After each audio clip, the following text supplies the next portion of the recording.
আসসালামু আলাইকুম। আমাদেরকে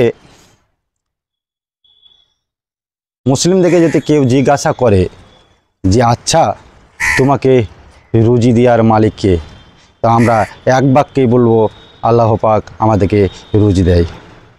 আমরা এটা বিশ্বাস করি যে আমাদেরকে আল্লাহ পাক আমাদেরকে রুজি দেয়, এই কথা আমরা সকলেই বলবো। কিন্তু আমরা বলেও আমরা মানতে পারি না, তাই না? অবশ্যই আমরা এই কথা বলে থাকলেও আমরা মানতে পারি না।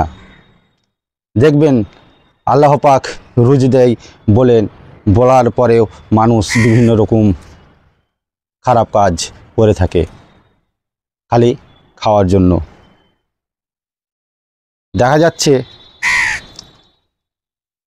পেটে খাওয়ার জন্য আপনি খারাপ কাজ করছেন এবং আপনি সুদ খাচ্ছেন এবং আপনি যে পয়সাতে আপনাকে খেতে আল্লাহ পাক নিষেধ করেছে সে পয়সাতেও আপনি খাচ্ছেন।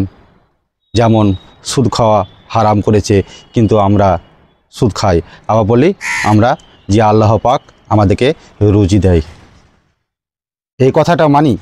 কিন্তু বাদবাকি কথাটা কেউ মানেন না।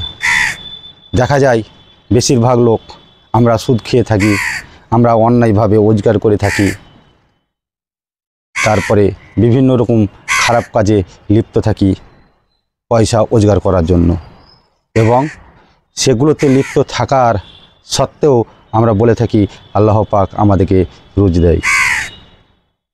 এটা সত্য যে আমাদেরকে আল্লাহ পাক রুজি নিশ্চয় দেয়, কিন্তু আমরা মানুষ জেনে শুনেও আমরা খারাপ কাজে লিপ্ত থাকি, আল্লাহর উপরে ভরসা করতে পারি না। তার জন্য বিভিন্ন রকম খারাপ কাজ করে আমরা রোজগার করার চেষ্টা করি, তাই না ভাইজান? অবশ্যই আল্লাহ পাক আপনাকে খালি রুজি দেয় না, অবশ্যই আপনাকে জ্ঞান বিবেক, আপনাকে সব কিছু টাকা পয়সা সব কিছু আল্লাহ পাক দেয়। আল্লাহ পাক দেয়, তাও আমরা বিশ্বাস করতে পারি না।